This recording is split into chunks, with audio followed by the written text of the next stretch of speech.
সুপ্রিয় দর্শক, মিশু ব্লগ ভিডিওতে আপনাদের স্বাগত জানাচ্ছি। হজরত শাহজালাল রহমতুল্লাহ আলাহ ও হজরত শাহপরান রহমতুল্লাহ আলাহের পবিত্র ভূমি সিলেট ভ্রমণের মধ্য দিয়ে আমার ভ্রমণ বিষয়ক ব্লগ ভিডিওর প্রথম পর্ব শুরু করলাম। আশা করি চ্যানেলটি সাবস্ক্রাইব করে আপনারা আমার পাশেই থাকবেন। তো দর্শক, শুরু করছি ময়মনসিংহ থেকে সিলেট ভ্রমণের প্রথম পর্ব।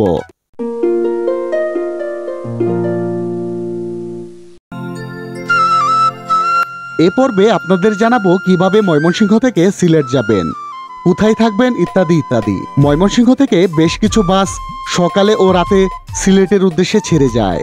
আপনারা সাগরিকা, ইউনাইটেড সহ সিলেটগামী বেশ কিছু ভালো মানের বাস পেয়ে যাবেন। আমরা ময়মনসিংহের কালীবাড়ি এলাকা থেকে রাত 8:30টায় সাগরিকা বাসে করে সিলেটের উদ্দেশ্যে যাত্রা শুরু করছি। সাথে রয়েছেন আমাদের হালুয়াঘাট প্রেস ক্লাবের সদস্যবৃন্দ। এই সকল বাসে যেতে জনপ্রতি ভাড়া গুনতে হবে 600 টাকা। যাওয়ার আগের দিন অথবা অনলাইনে সিট বুকিং দিতে হবে। এছাড়া আপনারা তাৎক্ষণিক সিট পাবেন না। যারা ময়মনসিংহ থেকে যাবেন, বিষয়টি তাদের জন্য খুবই গুরুত্বপূর্ণ। 8:35-এ আমাদের গাড়ি ময়মনসিংহ থেকে সিলেটের উদ্দেশ্যে যাত্রা শুরু করেছি। আমরা আল্লাহর নাম নিয়ে রওনা দিলাম সিলেটের উদ্দেশ্যে। যাক, রাত 3:30টায় সিলেটের কদমতলী বাস টার্মিনালে পৌঁছালাম। বাস থেকে নেমে 200 টাকা সিএনজি ভাড়ায় আমরা 5 জন করে রওনা হলাম হজরত শাহজালাল রহমতুল্লাহ আলাহের পবিত্র মাজার এলাকায়। সেখানে বেশ কিছু ভালো মানের থাকার হোটেল পাওয়া যায়। দরগা এলাকার রাস্তা দিয়ে হাঁটাহাঁটি করছি। ফজরের আজানের পরপরই দরগা এলাকার হোটেলগুলো খুলতে শুরু করে। আমরা উঠেছি দরগা এলাকার কুরিয়েশি হোটেলে। এখানে প্রতি রুমের ভাড়া 1500 টাকা। এক রুমে 3টি বেড থাকে এবং 3 জন থাকা যায়। এতে জনপ্রতি ভাড়া পড়ে 500 টাকা। এছাড়া সিঙ্গেল রুম পাওয়া যায়, ভাড়া 600 টাকা। যাক, হোটেল থেকে ফ্রেশ হয়ে দরগা মসজিদে ফজরের নামাজ আদায় শেষে হজরত শাহজালাল রহমতুল্লাহ আলাহের কবর জিয়ারত করলাম। পাশাপাশি দরগার ভেতর ও বাইরে আশেপাশের বিভিন্ন জায়গা ঘুরে দেখলাম। অনেকেই মাজার জিয়ারত করছেন।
এই যে কবুতরগুলো দেখছেন, এগুলোকে জালালি কবুতর বলা হয়। অনেকে মানত বা আশা পূরণের জন্য কবুতরগুলোকে খাবার দিচ্ছেন।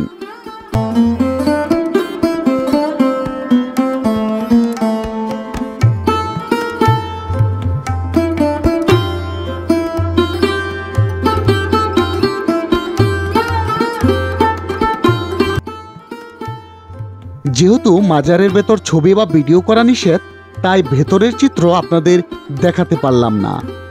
একবার হলেও আল্লাহর অলির মাজার ঘুরে যান, আশা করি ভালো লাগবে। ঘোরাফেরা শেষে একটি হোটেলে সকালের নাস্তা সেরে আবারও রওনা দিলাম হজরত শাহপরান রহমতুল্লাহ আলাহের মাজার শরীফ জিয়ারতের উদ্দেশ্যে। আমরা মোট 9 জন ছিলাম। 400 টাকা দিয়ে একটি লেগুনা ভাড়া নিয়েছি। সিলেট শহর দেখতে দেখতে আমরা যাচ্ছি হজরত শাহপরান রহমতুল্লাহ আলাহের মাজার জিয়ারতের উদ্দেশ্যে।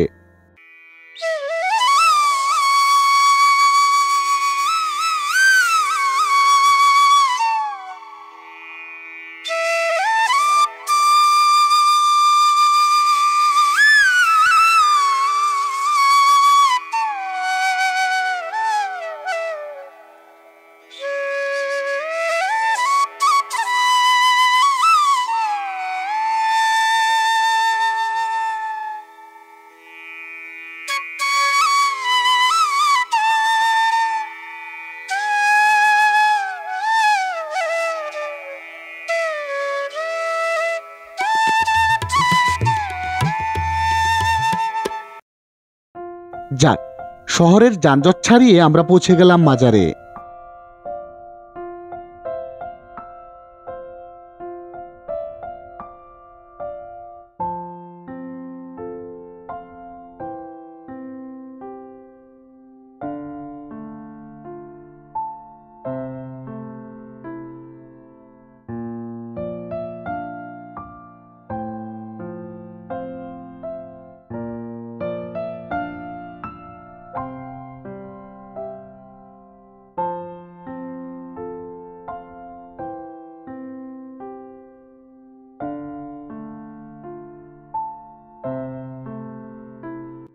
যেহেতু এখানেও ছবি বা ভিডিও করা নিষেধ, তাই ভেতরের চিত্র আপনাদের দেখাতে পারলাম না। পাশেই আরো একটি মাজার রয়েছে। হঠাৎ করে বৃষ্টি নেমে গেল, কি আর করা, বৃষ্টির মধ্যে আমরা ফিরছি আমাদের হোটেলে যাওয়ার পথে জানতে পারলাম এখানে সৈয়দ চাশনী পীর রহমতুল্লাহ আলাইহির মাজার রয়েছে। সেখানে নাকি প্রচুর বানর থাকে। তবে সেখানে গিয়ে আমরা নিরাশ হয়েছি। স্থানীয়দের কাছে শুনলাম বৃষ্টির কারণে বানরগুলো নিরাপদ আশ্রয়ে চলে গেছে, তাই আর দেখা হলো না। যেহেতু আজ আকাশের মন ভালো নেই, তাই ভিডিওটি এ পর্যন্তই। আগামী পর্বে আপনাদের নিয়ে ঘুরে দেখব সিলেটের চা বাগান ও জাফলং। সে পর্যন্ত সকলে ভালো থাকবেন, সুস্থ থাকবেন। আমাদের চ্যানেলে নতুন হলে চ্যানেলটি সাবস্ক্রাইব করে পাশে থাকা বেল আইকনে ক্লিক করে রাখবেন। এতে করে আমাদের পরবর্তী ভিডিও আপনার কাছে পৌঁছে যাবে। আল্লাহ হাফেজ।